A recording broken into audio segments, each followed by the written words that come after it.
Hello and welcome back to my Train Sim World short videos. Well, this one's going to be short, anyway, shortish. This is Train Sim World 4, so I'm quite excited to try this out. I've not really had an opportunity to play it since I downloaded it the other day. Work and other things have got in the way, so this is my first real chance to have a go. I confess I did have about 5 or 10 minutes of it when it first downloaded, just to make sure it was all okay. And I'm sort of familiar with bits of it, but anyway, so let's get started on this. So this is going to be 1 Bravo 81, which is a service from Newark Northgate to London's King's Cross, although we'll be stopping the route at Peterborough, obviously, as we don't go all the way down to King's Cross, not at this moment anyway. So it's going to be a 5-car 801, so let's get started. So first things first, get the master key on and puts it into neutral and open the doors on the right, and let the passengers on. Normally I would put the safety systems on, but the couple of times I've had a quick goes on this before playing it properly. The AWS is virtually impossible to hear. So if you had headphones on, I'd probably be a bit better, but I'm not. It's almost inaudible when you've got cab noise and other things going on, so I'm not going to put it on because I'm pretty sure that I'm going to drop it, which would be annoying. So let's put the lights on. So full. So you have the lights on full. Basically daytime mode is full light, simply because the lights on a train are for other users, rail users, to see you. So that's track workers and other trains coming. They're not there to show the driver where to go. And in the night time, you turn to dimmed because the full lights are really bright, and they're like a car headlights coming towards you on full beam at night time. They're quite dazzling. So we are going to be going shortly, 30 seconds, I think. So a quick look outside.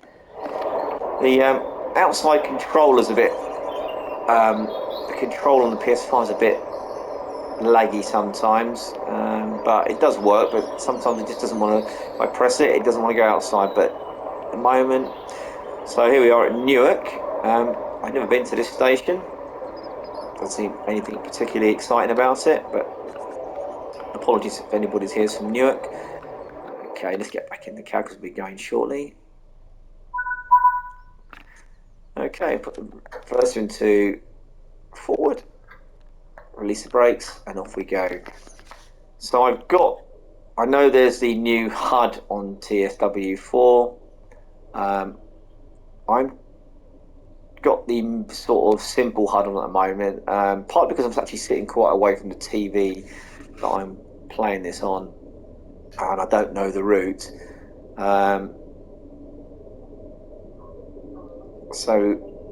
And partly because the new HUD is unfamiliar to me, and I'm not quite sure what I'm looking at. So rather than just guess it on it at the moment, I shall play with it another time and get it familiar with it. But at the moment, I'm going to use the mini HUD because speed, as I say, I can't easily see it from my website, and this thing's horrible. It's like a clock. I noticed actually on the HUD itself, on the right hand side there in the bottom corner, it only goes up to 100 miles an hour, which is obviously a bit of an oversight, since the train can do 140. So it means it can't show any speed limits over 100, so I'm probably going to go over the limits a few times, but that's fine, I'm not too bothered. I just want to see what the route's like at full speed.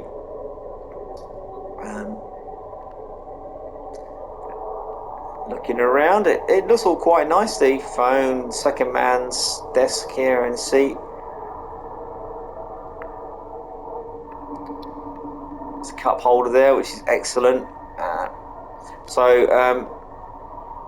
My slightly confess, I do actually work on the railways, and I do drive the Hitachi 800s as part of my job.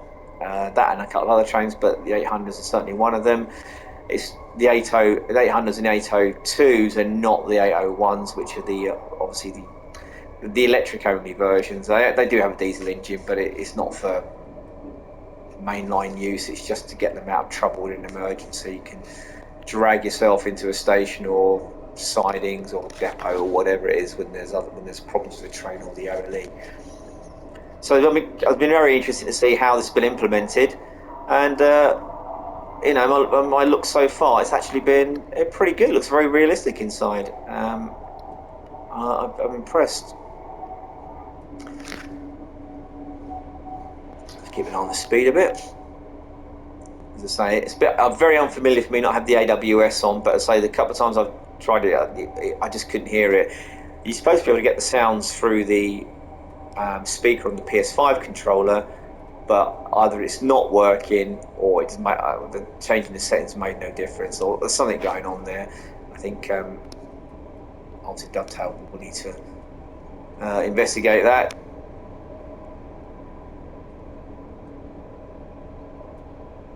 But looking around the cab, it looks really nice. So the lighting control panel, this is the DSD pedal control. So if you look down here where your vigilance pedal, you keep your feet pressed on that all the time when you're driving, and have to lift it up every now and again when the buzzer goes off.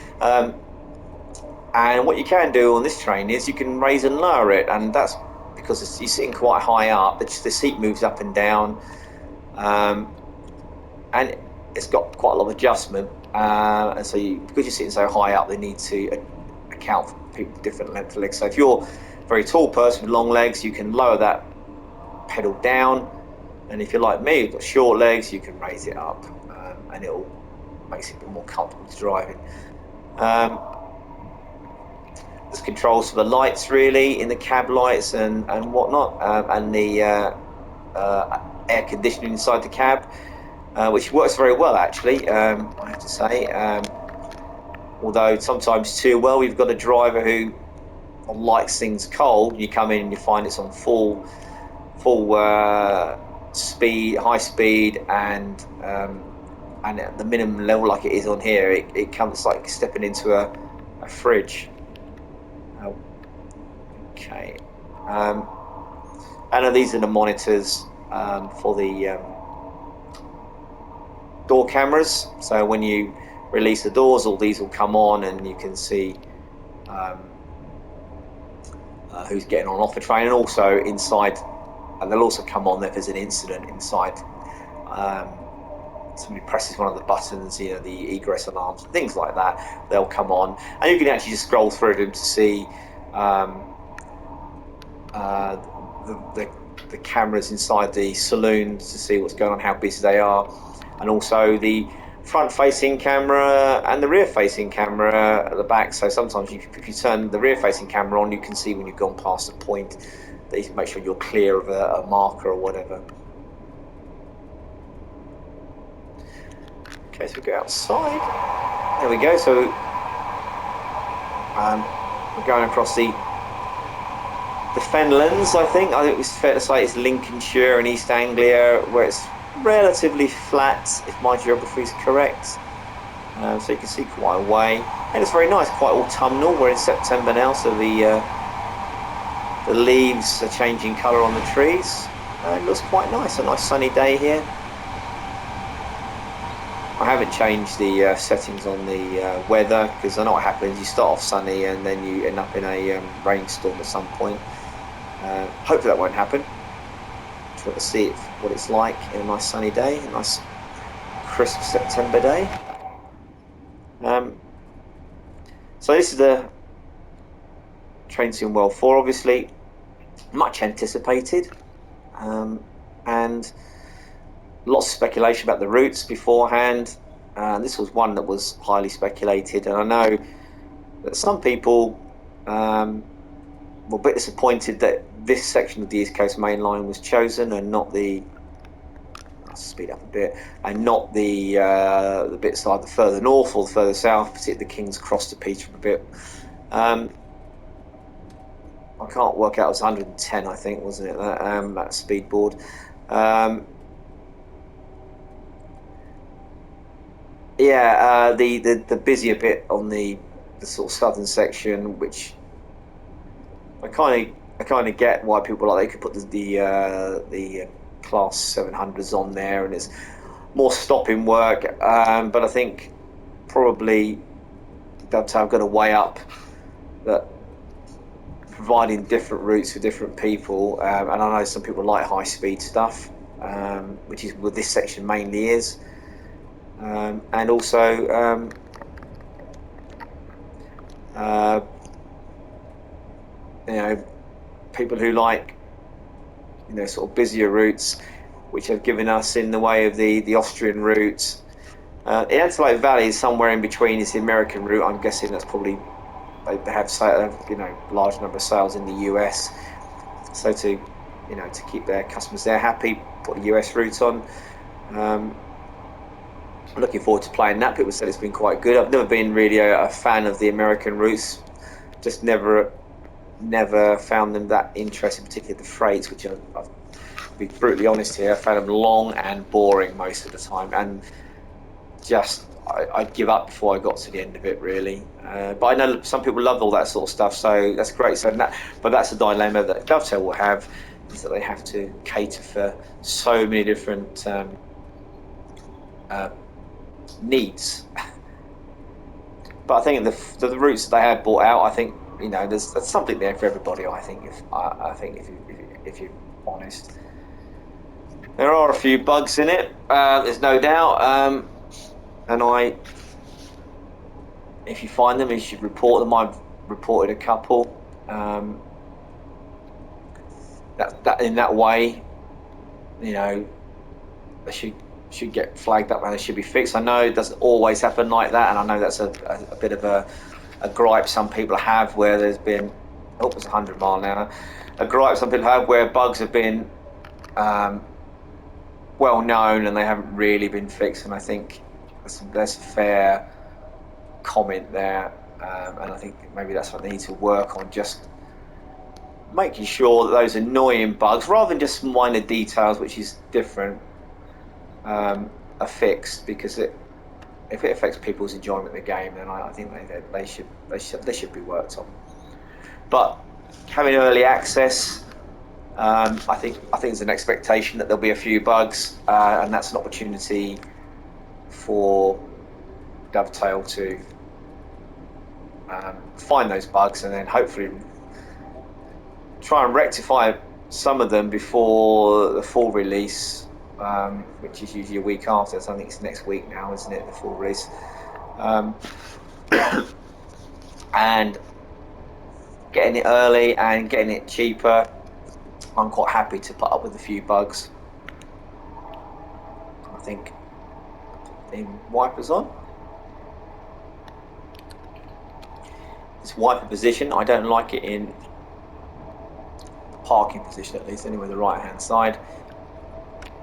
It should be the right hand side. Yeah, as I say, I think they've got a difficult balancing act. Hopefully people will be happy, generally happy with what they've got. I know you can please some of the people some of the time, and all of the peoples some of the time, but you can't please all the people all of the time, and I think that's true. So where are we? So we've got 26 miles to go. It's probably equal to about 13 or 14 minutes. I'll quickly have a look around the cab again. So we've done the monitors. This is all just the door controls. Here is the OLE sort of stuff. So you can't really see. I feel like that should be on, really. That if you turn that up, we might see it come up. Do we? I don't know. I think during the day it might be difficult to see, but that.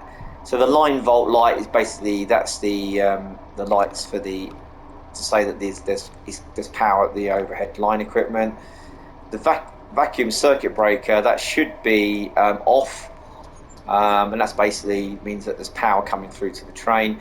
If that light is illuminated, it means that the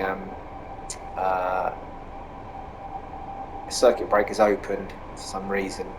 Normally that would only open when you're going through a neutral section. So when you go through a neutral section, the line light should go out, so the BCB light should come on, and then when you come out the neutral section, the BCB light or the line light should come back on, and then the BCB light should go off.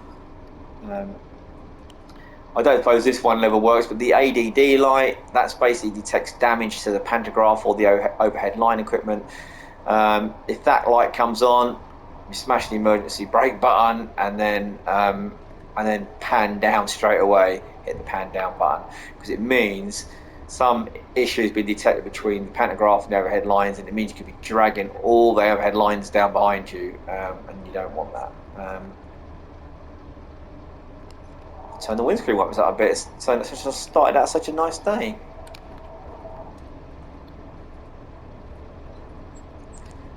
So that's those buttons there. Snow brake. It's a function on these trains. It's basically under certain conditions you can operate that, and it will apply the brakes to a certain percentage, and the idea is it stops ice forming on the brakes, and allows you to stop better in the snow or the very cold conditions. TWS panel, you get a SPAD or an overspeed or an AWS. One of those are light. Just press the button there to release the brakes. In real life, you have to press that button and the associated button here to release the brakes, but obviously a bit difficult on a computer game. DRA, plug socket on the Class 800s iDrive. This bit doesn't. Maybe I'm not sure if I mentioned, but this bit is not here. Doesn't work. And this bit here has got a speedo on it and some other buttons related with safety systems. Brake gauges, that's how much brake pressure's on the brakes and how much is in the reservoir. And that there tells you how much brake pressure you're applying when you're braking, brake force you're applying, I should say. Because there's no notches on this is all smooth power and brake, to give you an idea of what sort of braking force you're applying. That tells you percentage. Okay, how far are we? That's just an 125 mile section.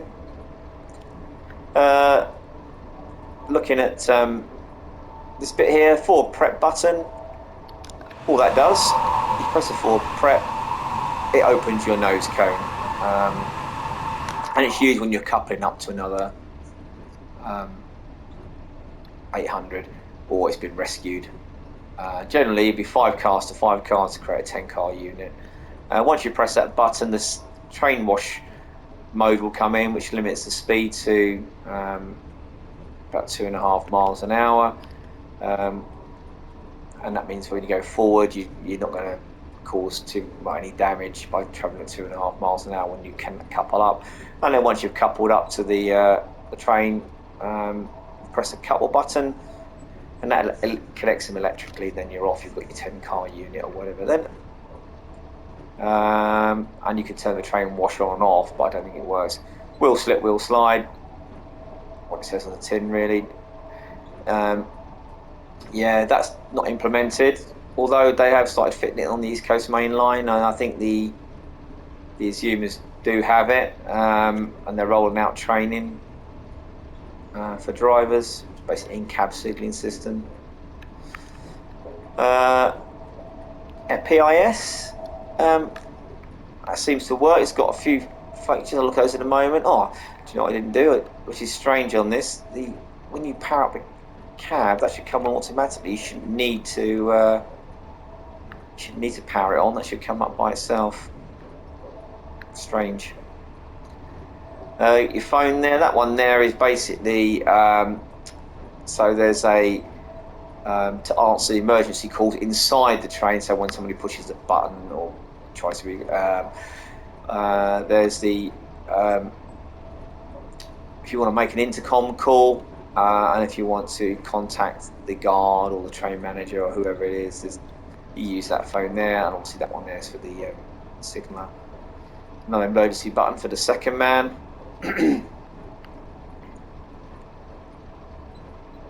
And of course the horn.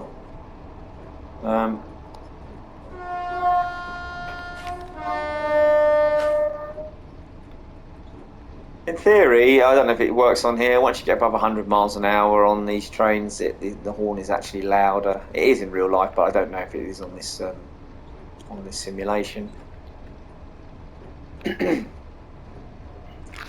Excuse me.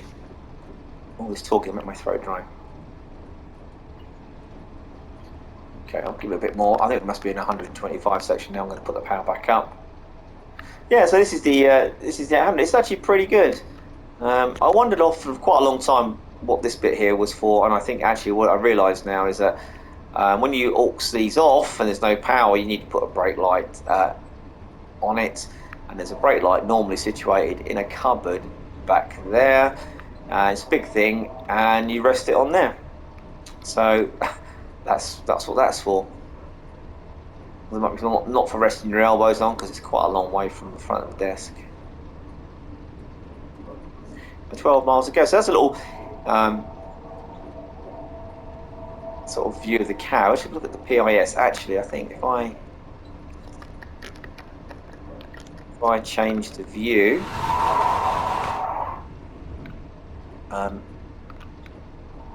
so this is the PIS. Functionalities that's there. Dual mode. Not really going to be applicable to this train particularly, but journey mode where you'd change your route. I see any events, any faults or errors, which will come up here in. You get like an exclamation marks, red or yellow ones. Traction status, just to see how much line volts you've got. The pantograph is up, and VCBs, which is the vacuum circuit breakers, which should, I don't know, should be closed. So line volts, 25 kV. Direction of travel, tells you the numbers of the cars you're in as well. Back to that. Engine status doesn't work on here, but normally on an 800 or 802 it would tell you if the engines were running, how much fuel you had, and those sorts of things. Pantograph selection. There is a little bug on the 10 car services where the rear pantograph doesn't come up automatically, which it should do. You just do that there, and that will get you your pantograph at the back on the 10 car unit. You do need it, otherwise you'll be dragging a 10 car unit along with only 5 cars would have power. Well, would have traction power at least anyway. So you'd find it pretty sluggish to drive.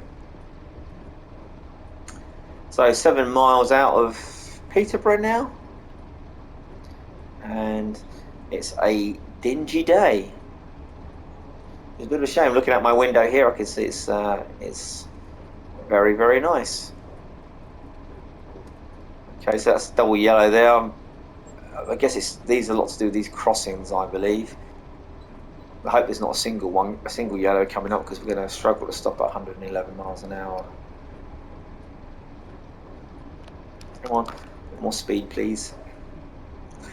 So the key here is route learning, and know where the speeds are and where the braking points are for the stations, and that's it's going to be a practice makes perfect on that, as with any of these routes on Train Sim World. The more you play them, and playing them with the safety systems on and the HUDs off, is the way it's done in real life, and that's the way you learn the routes. But it does take a bit of time.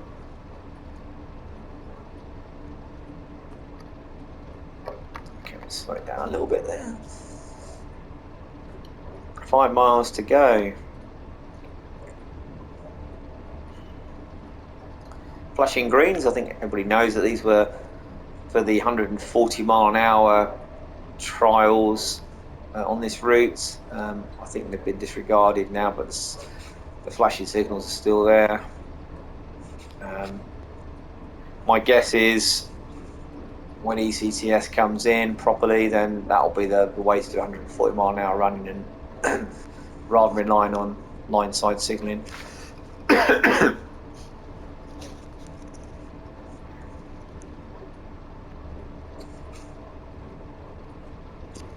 Look outside again. Not much to see in this miserable weather.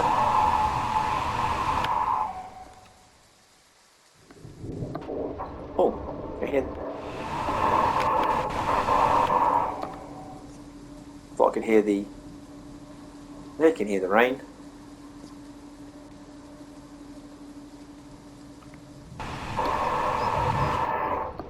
And back in the cab.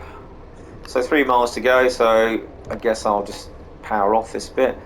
I've got the sort of haptic feedback through my controller when you go over points. It's not perfect. It needs a bit of work on it, but actually I think if they it's not less rumble, more vibrate. I think if they could get that working well, that'd be quite a nice feature to have if you're a PS5 owner. I don't know if it's equivalent on the Xbox. I'm going to start braking now. Let's put, you can see the brake gauge there. Yeah, it goes up and down. You do that, so let's get down to 20. That's fine.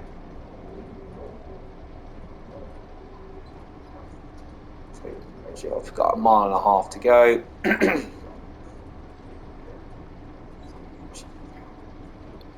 Not really taking this down. It's gone back down to. Yeah, minimum brake is not really minimum brake. It's there's about 35%. In real life, it's more than, it's less than that.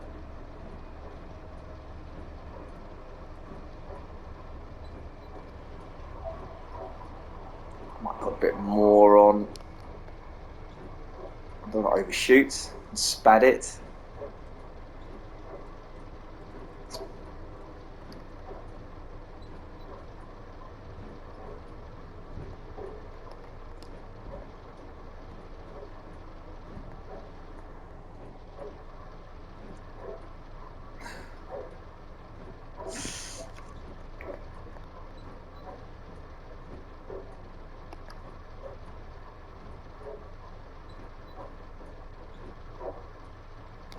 There we go, coming into Peterborough. Let's put the minimum brake on and just slow to the end. Horrible day.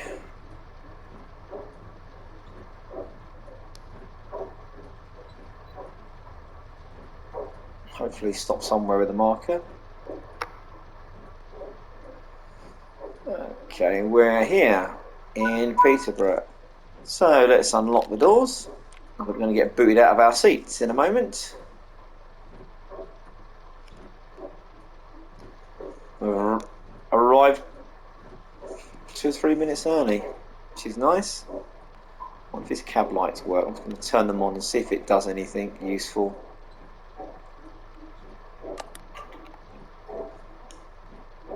And maybe it did. No, not sure. I have to do a night run. Okay, how do we do?